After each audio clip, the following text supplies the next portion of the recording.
بسم اللہ الرحمن الرحیم نحمدہ ونصلی ونسلم علی رسولہ الکریم اما بعد ثم شرع المصنف فی بیان تقسیم الاداء والقضاء الی انواعہما۔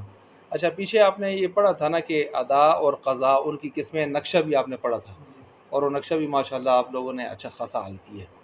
اچھا، تو وہ یہاں پر جو ہے ادا اور قضاء ان کی قسموں کی طرف اشارہ دے رہے ہیں مصنف رحمۃ اللہ علیہ، اور فرما رہے ہیں والاداء انواع، ادا کی بھی قسمیں ہیں۔ پھر آگے کتنی قسمیں ہیں؟ تین ہیں، کامل، قاصر، وما ہوا شبیہ بالقضاء، اور وہ جو ادا شبیہ بالقضاء ہو، وہ جو ادا شبیہ بالقضاء، تین قسمیں ہیں۔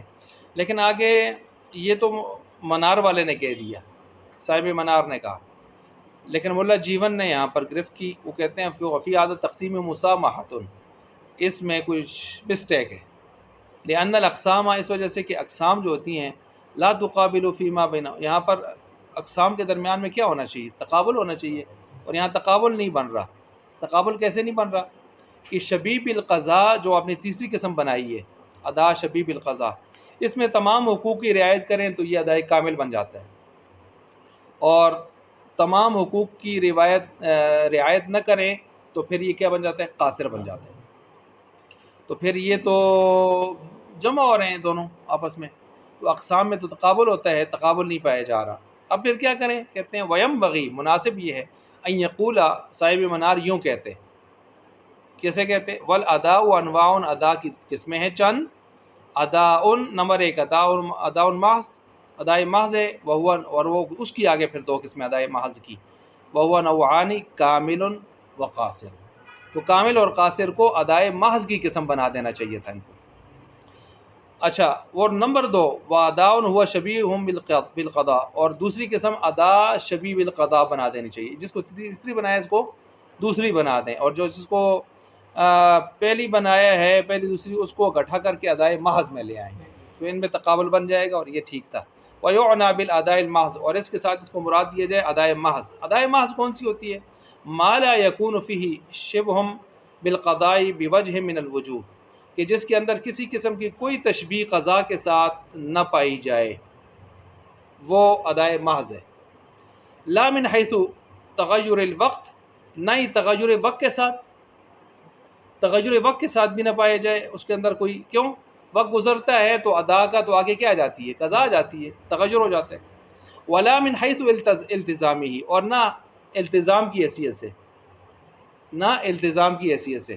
التزام کی مثال آگے آ رہی ہے کہ ایک آدمی نے وہی مدرک، جیسے اس نے ایک امام کے پیچھے التزام کیا تھا، اور وہ شروع سے تو باقاعدہ پرمنٹ مقتدی بن کے چلا تھا، لیکن آخر میں جا کے امام کے بعد اپنی نماز کو مکمل کر رہا ہے، تو جس طرح التزام کیا تھا اس طرح اس نے اس کو جا کے مکمل نہیں کیا۔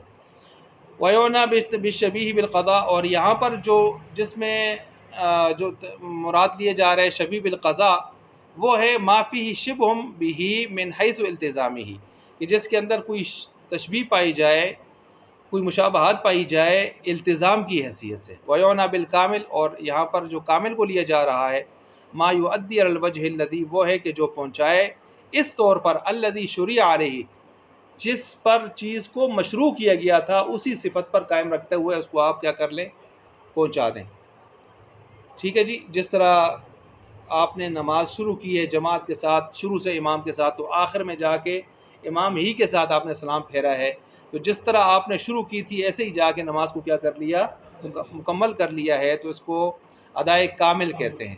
وبالقاصر، قاصر وہ ہے کہ جو جس طریقے سے مشروع ہوئی تھی ایسا نہیں ہے، مشروع ہوئی تھی امامت جبریل کے ساتھ، اور ایک آدمی اگر بغیر جماعت کے اکیلے نماز پڑھ رہا ہے فرض، تو پڑھ تو رہا ہے، ادا بھی ہے، لیکن ادائے قاصر ہے۔ ادا اس لیے کہ وقت کے اندر پڑھ رہا ہے، قاصر اس لیے ہے کہ جس طریقے پر مشروع ہوئی تھی جبریل امین نے باقاعدہ نماز جماعت کے ساتھ مشروع کروائی تھی، تو اس طریقے سے ہٹ گیا ہے، تو اس وجہ سے وہ اس کے خلاف جا رہا ہے۔ یہ تو ہو گیا مختصر خلاصہ۔ اب ہر ایک کی آگے دے رہے ہیں مثال۔ کالصلاۃ بجماعت، جیسے کہ صاحب منار فرماتے ہیں جیسے کہ نماز جماعت کے ساتھ ادا کرنا، مثال للاداء الکامل، یہ مثال بنتی ہے ادائے کامل کی۔ ادائے کامل کیوں؟ نماز آئی جماعت کے ساتھ تھی، اور مطلوب بھی اسی طرح ہے، اور اسی طرح ادا کی جا رہی ہے۔ فإنہ اداء علی حسب ما شریعہ ادا بن رہی ہے اس طور پر کہ جس طرح وہ مشروع کی گئی تھی. فإن الصلاۃ ما شریعت بس بے شک نماز جو ہے وہ نہیں مشروع کی گئی تھی الا بجماعت مگر جماعت کے ساتھ.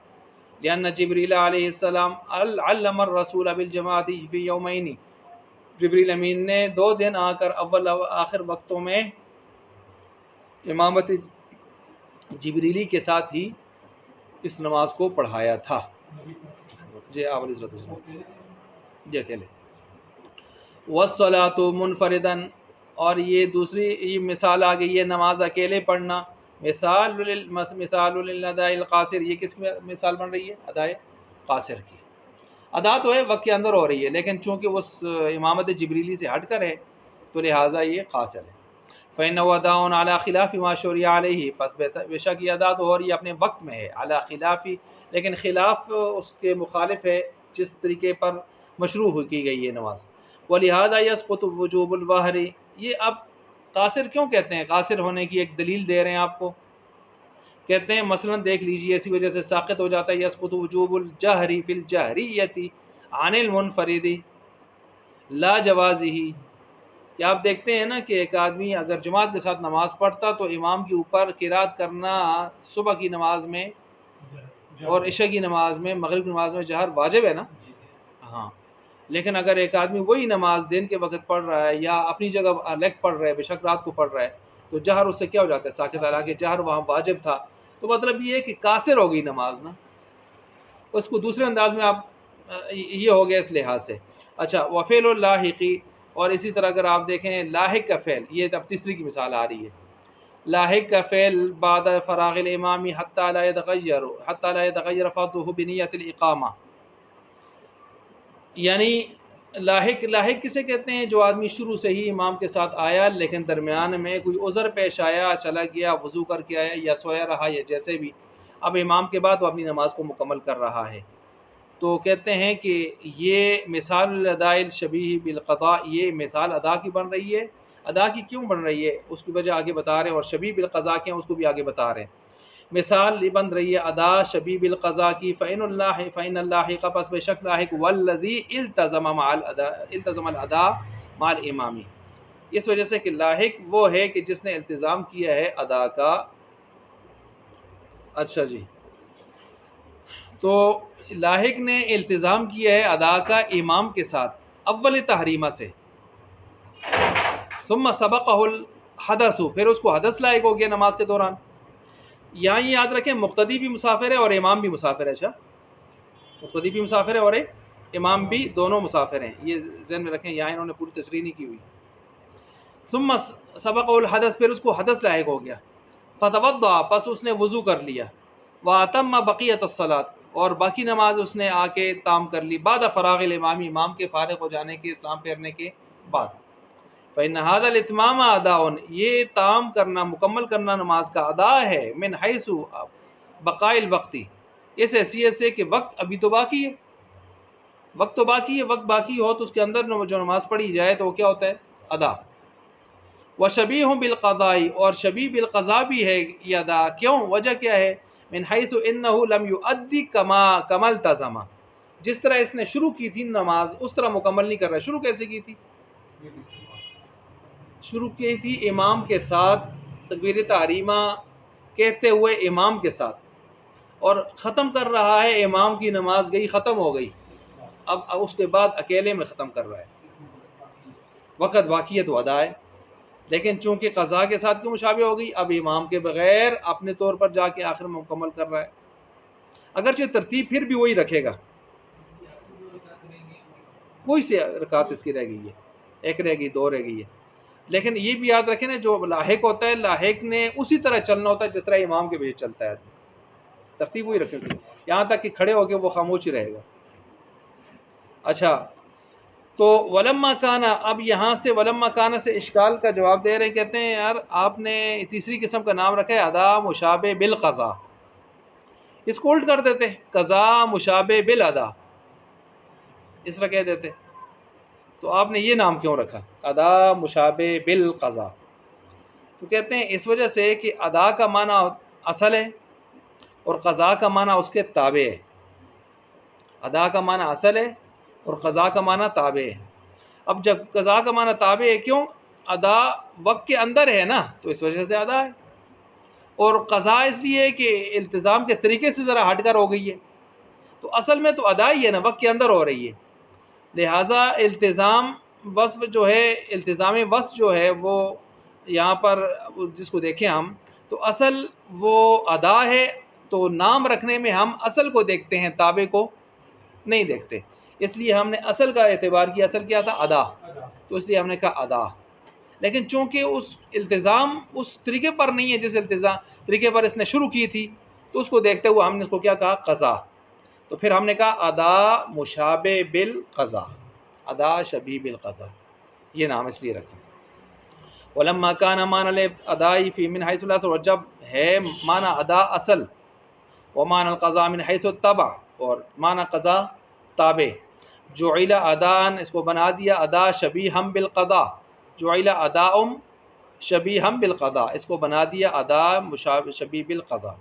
ولم یجعل قضاء، اور نہ بنایا گیا یہاں پر قضا شبیہ بالقضاء بالادا، وثمرۃ کونہ ادا ظاہرۃ، اور کہتے ہیں یہ اس کا ثمرہ ہونا اس لحاظ سے کہ وہ ادا ہے، وہ بالکل ظاہر ہے، اسی وجہ سے وَلِهَذَا لَمْ يَتَعَرَّض لَهَا، مصنف رحمۃ اللہ علیہ نے اس کے ثمرے کو نہیں لایا کہ بھائی یہ ادا ہے تو چلے اس کے ثمرہ لا کے میں سمجھا دوں اس بات کو، کیوں؟ ادا ہونا اس کا اتنا ظاہر تھا، وقت کے اندر ہو رہی تھی نماز، کہ اس کی مثال دینے کی یا اس کو زیادہ پھیلانے کی ضرورت مصنف نے محسوس نہیں کی۔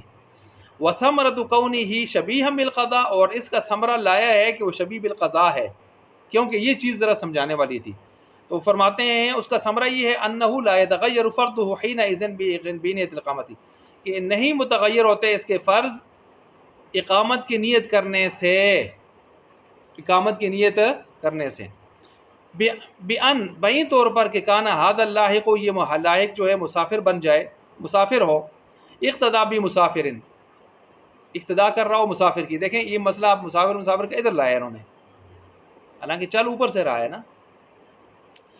اچھا، لاحق مقتدی، لاحق امام کی اقتدا کر، کیا کہتے ہیں، مسافر مقتدی، مسافر امام کی کیا کر لے؟ اقتدا کر لے اور لاحق ہو جائے۔ ثم وہ نیچے آ رہا ہے، ثم احدث، پھر اس کو حدث لاحق ہو جائے، فذهب الى مصر، ہی اپنے شہر کی طرف چلا جائے، تو اپنے شہر میں جا کے انسان کیا ہو جاتا ہے؟ مقیم، سفر ٹوٹ جاتا ہے۔ للتوضؤ، وضو کے لیے گیا ہے، او نول اقامت فی موضع، یا اس نے اقامت کی نیت کی ہے اپنی جگہ کے اندر، اقامت کی نیت کر لی، بس 15 دہاڑے اس کو اتر ہے سمجھو۔ ثم جاء حتی، پھر وہ آیا ہے یہاں تک کہ فرغ الامام، امام فارغ ہو گئے تھے یا نماز سے، ولم يتکلم، اور اس نے کوئی بات شاد بھی نہیں کی۔ نیچے لکھا ہوا ہے، یہ چوتھی قید ہے، پیچھے قیدیں چلی آ رہی ہیں، قید اول ثانی وہ نیچے لکھا ہوا سب نیچے 4 قیدیں، ٹھیک ہے، یعنی لاحق بھی مسافر ایک قید، جس کی ابتدا کر رہا ہے وہ بھی مسافر، پھر امام کی فراغت بھی ہو گئی قید ثالث، اور بات بھی نہیں کی اس نے قید رابع، وشرع فی اتمام الصلاۃ، پھر نماز پوری کرنے میں شروع ہو جائے، فلا یتم اربعا بل یصلی رکعتین، بلکہ وہ کیا کرے گا؟ 2 رکعتیں ہی پڑھے گا۔ اب یہ اقامت کی نیت سے وہ یہ اس طرح نہیں ہوگا، کیوں؟ مسافر نے مسافر کی ابتدا کی تھی، اور مسافر امام کی کتنی رکعتیں ہوتی ہیں جی؟ 2۔ مسافر امام کی کتنی رکعتیں؟ 2۔ اس کی بھی کتنی ہیں؟ 2۔ اس نے مسافر ہی امام کی ابتدا کی تھی، اب بعد میں اس کی اقامت کی نیت اس امام کی جو تابعداری میں جا رہا تھا، خود بھی مسافر تھا وہ بھی مسافر، اس کو تبدیل نہیں کر سکے گا، اس کو تبدیل نہیں کر سکے گا۔ اچھا، یہ کما اذا کانا، جیسا کہ قضائے محض میں ہو، قضائے محض میں ہو اس میں بھی یہی ترتیب ہوتی ہے۔ قضائے محض آپ نے پیچھے پڑھا نا، کہ اگر قضا ہو گئی ہیں سفر کی نمازیں، حضر میں پڑھ رہے، حضر کی ہو گئی ہیں، اس کو اسی ترتیب سے پڑھنا ہوتا ہے نا، اس کو تبدیل کر سکتے ہیں آدمی؟ نہیں کر سکتا۔ لا يتغیر فرضہ بنیت الاقامہ، لہٰذا نیت اقامت کے ساتھ اس فرض کو بھی تبدیل نہیں تبدیل ہوگا۔ فقضا ھذا، اسی طرح ہو جائے گا۔ فإن لم يقتدی، ہاں یہ تو سنی گا، پس اگر اس نے نہیں اقتدا کی بمسافرین، کسی مسافر امام کی، بل بمقیم، بلکہ کسی مقیم امام کی ہے، ایک صورت، یہ صورت نمبر 1، کسی مقیم امام کی اقتدا کی ہے۔ اچھا، او لم یفرغ امام، یا امام فارغ نہیں ہوا تھا اس وقت تک، بعد ابھی تک، او تکلم، یا اس نے بات کر لی تھی، نماز یہ اپنی توڑ دی، اب ثم استانف، اب دوبارہ سے پڑھ رہا ہے، او کانا، یا اس ہو گیا مثل اسی جیسے مسبوق کے، تو یعنی یا یہی صورت لاحق کے بجائے مسبوق میں ہو گئی، یہ آگے ایک صورت آ گئی، یہی صورت اگر لاحق مقتدی کے بجائے آپ مسبوق میں شمار کر لیں، کس میں شمار کر لیں؟ مسبوق میں شمار کر لیں، دون اللاحق، یصیر فرضہم اربعا، تو اس کی فرض 4 ہو جائیں گے، بنیت الاقامتی، کس کے ساتھ؟ اقامت کی نیت کے ساتھ، کیوں؟ باقی حصہ اس کا جو ابھی رہ گیا ہے وہ من کل الوجوہ ادا کرنے والا ہے، یہاں شبیہ بالقضاء نہیں ہو رہی، شبیہ بالقضاء نہیں ہو رہی، کیوں نہیں ہو رہی جی؟ ادھر پیچھے مسافر امام کی اقتدا کی تھی، مسافر نے 2 پڑھنی تھی، اس نے تو پڑھنی 2 تھی کیونکہ یہ بھی مسافر تھا، ادھر مقیم کی اقتدا کر رہے ہیں، مقیم نے کتنی پڑھنی ہوتی ہیں؟ 4، اس نے کتنی پڑھنی ہے؟ 2، تو اب یہ آگے اگر نیت کر لیتا ہے 4 کی، تو اس کی اقامت کی نیت معتبر ہوگی، لہٰذا کتنی پڑھے گا؟ 4۔ وہ پیچھے میں نہیں پڑھ رہا تھا، وہ شبیہ بالقضاء تھی، تو شبیہ بالقضاء کا معاملہ اور تھا، یہ اب یہاں شبیہ بالقضاء نہیں ہے، اب یہ خالصتاً ادا ہے، خالصتاً کیا ہے؟ ادا ہے، اور جب من کل الوجوہ ادا ہو تو اس پر نیت اقامت طاری ہو جائے تو اس کا اعتبار کیا جاتا ہے، اس کا اعتبار کیا جاتا ہے، شبیہ بالقضاء میں نہیں کیا جاتا، خالص ادا میں کیا جاتا ہے، یہ فرق یہاں پر آ گیا، اب نیت اس کی متغیر۔ ثم ان هذه الاقسام ثلاثہ، ان هذه الاقسام ثلاثہ، پھر یہ جو اقسام ثلاثہ ہیں یہاں پر، کما تجریفی حقوق اللہ تعالی، جیسے یہ چلتی ہیں حقوق اللہ میں، تجریفی حقوق العباد، اسی طرح یہ چلتی ہیں کس کے اندر جی؟ حقوق العباد میں بھی چلتی ہیں، ایضاً اسی طرح، فقال منها، پس اب یہاں سے حقوق العباد کو شروع کر رہے ہیں،